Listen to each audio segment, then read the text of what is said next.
¿Qué tal? Hola, sean todos bienvenidos. Vamos a comenzar con el video que tiene como título Primera Guerra del Opio. El objetivo de la presentación que está por iniciar es conocer antecedentes de la Primera Guerra del Opio.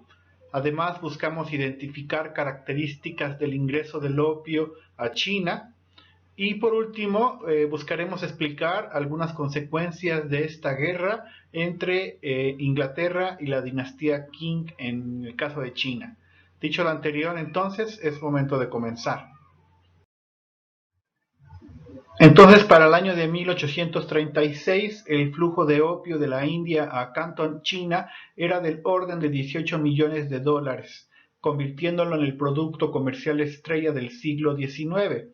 Después de siglos de comercio, pues habrá esta cuestión de la creación de un monopolio donde principalmente Inglaterra, por medio de la India, comenzará a tener esta cuestión de tener esta situación de acceso y de enviar, ¿no? Y comercializar e introducir el opio a China.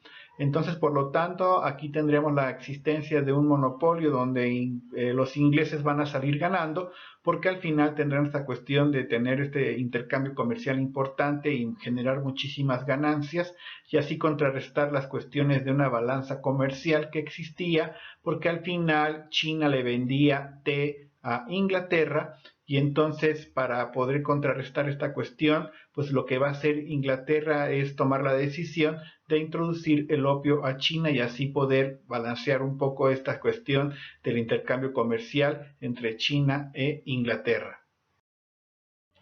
En el año de 1836 también alrededor de 1820 toneladas de opio entraban a China cada año. La adicción se incrementaba cada vez más y más. Algunos cálculos estiman que había alrededor de unos 12 millones de adictos en China. Y así entonces, a través de esta situación, comenzará a haber una influencia importante en la cuestión del consumo del opio en el caso de China. Y entonces se fue incrementando la situación de que cada vez había más personas adictas a esta situación del opio en China. Incluso algunos soldados también y parte del ejército también tenía esta situación de estar consumiendo este producto. Dado lo anterior entonces, y como cada vez salía más dinero de China, la moneda se va a devaluar, porque entonces así comenzará a tener un déficit. Tendrá entonces esta cuestión de estar gastando más o comprando más en el exterior, en este caso opio, de lo que estaba vendiendo en lo que ya comentábamos con el té. Y entonces la moneda china se va a devaluar, generando inconformidad en el pueblo chino y por supuesto también en los comerciantes. El gobierno imperial pues va a tener que pronunciarse en contra del comercio y del consumo del opio y así comenzará entonces los problemas porque al final Inglaterra no va a tener esta cuestión de aceptar, ¿no? O tener esta cuestión de estar conforme con la decisión del gobierno imperial chino. Y así la dinastía Qing pues va a decidir pues prohibir el comercio y el consumo del opio, dadas las circunstancias ya mencionadas. Y bueno, los arrestos debían hacerse todo aquel que estuviera relacionado con el comercio del opio, fuese personas que vivían en China o también extranjeros. Incluso el presidente de la Cámara de Comercio británica también va a ser arrestado.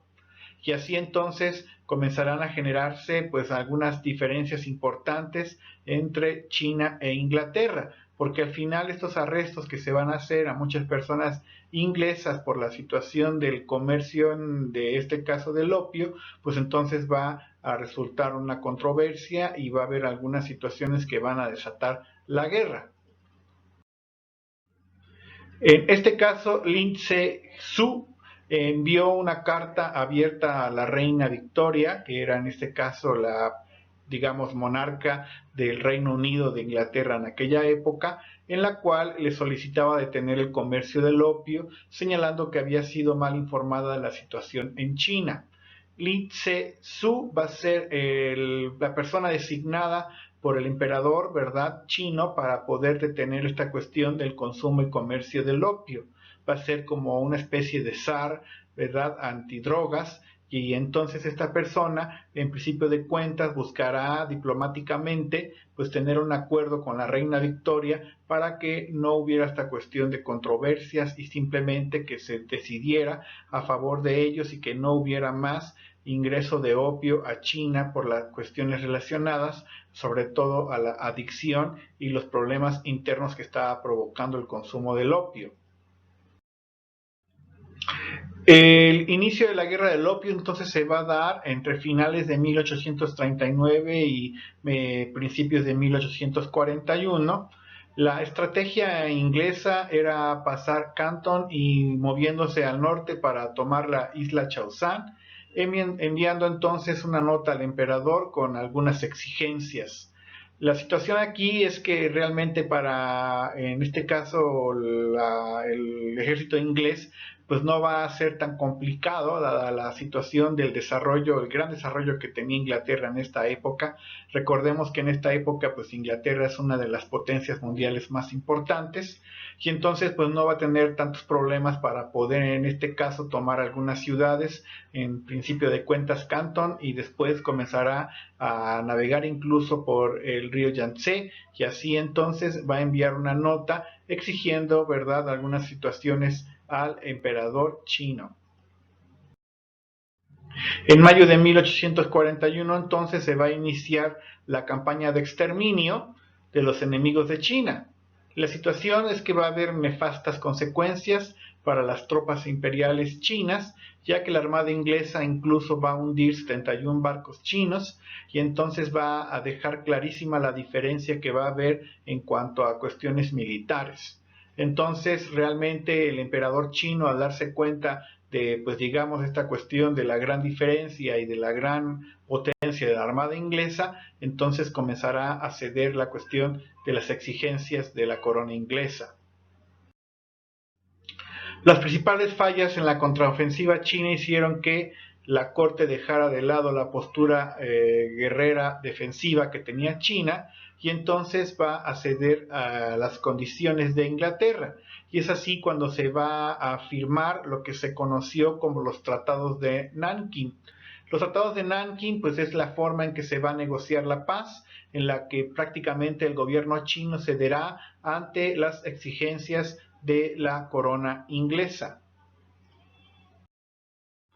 Hong Kong, por ejemplo, va a ser cedida a Inglaterra, será una de las exigencias. Habría consulados ingleses en cada puerto, se van a abrir 5 puertos para que incluso se presente la posibilidad de libertad de comercio para que los ingleses puedan ingresar productos a China. Además, China tuvo que indemnizar a Inglaterra con 21 millones de dólares y las relaciones entre funcionarios ingleses y chinos se darían en igualdad de condiciones. Y entonces así, estos aspectos que acabamos de mencionar, pues son las situaciones que se van a presentar ante los tratados de Nankín. Por supuesto, esto va a ser un golpe fortísimo para China porque al final entonces pues prácticamente tendrá que declararse vencida ante la corona inglesa. Significó, hablemos ya un poco y dándole cierre a esta presentación, va a significar la apertura comercial de China con Occidente. Esto va a ser entonces una cuestión que va a darle poder sobre todo a los imperios, por ejemplo, en el caso de Inglaterra principalmente. Y así entonces se van a introducir nuevas formas de vida a través de la adicción y entonces comenzará a tener un tinte occidental la vida cotidiana de los chinos. Además va a iniciar la era de los imperios, donde Europa va a consolidar su hegemonía y prácticamente entonces esto va a permitir que en este caso, a partir de la guerra del opio, en el caso de China e Inglaterra, pues comenzará a tener esta cuestión de una hegemonía y esta cuestión de acumulación de riqueza principalmente por los imperios y sobre todo en el caso de Inglaterra. Y bueno, con esto daríamos cierre a la presentación.